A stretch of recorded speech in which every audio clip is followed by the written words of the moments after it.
अस्सलामुअलैकुम, welcome to San sports. Asia cup का इख्तिताम होते ही पाकिस्तान और इंग्लैंड के दरमियान T20 सीरीज का शेड्यूल जारी।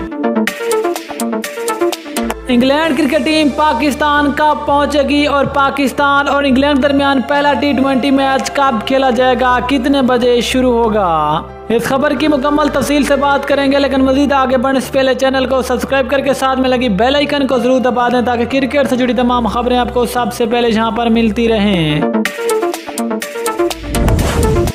दोस्तों, अब आपको तफसील से कहा करते चलें कि एशिया कप खत्म, अब पाकिस्तान की अगली सीरीज का शेड्यूल जारी।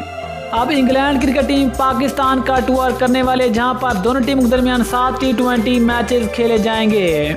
इंग्लैंड क्रिकेट टीम 7 T20 मैचों की सीरीज खेलने के लिए 16 सितंबर को पाकिस्तान पहुंचेगी, जबकि पाकिस्तान और इंग्लैंड के दरमियान 7 T20 मैचों की सीरीज का पहला T20 मैच 20 सितंबर को खेला जाएगा।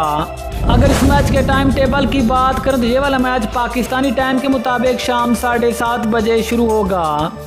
अगर इस पहला T20 मैच के वेन्यू की बात करें तो ये वाला पहला T20 match national stadium Karachi में खेला जाएगा। इस सीरीज के 4 T20 match national stadium Karachi, जबकि 3 T20 match Kazakh stadium Lahore में खेले जाएंगे। दोस्तों, फिर आप ख्याल में पहला T20 मैच पाकिस्तान जीतेगा या फिर इंग्लैंड के कमेंट सेक्शन में ज़रूर बताएं। मिलते हैं किसी और न्यूज़ के साथ, तब तक के लिए अल्लाह हाफिज़। पाकिस्तान जिंदाबाद।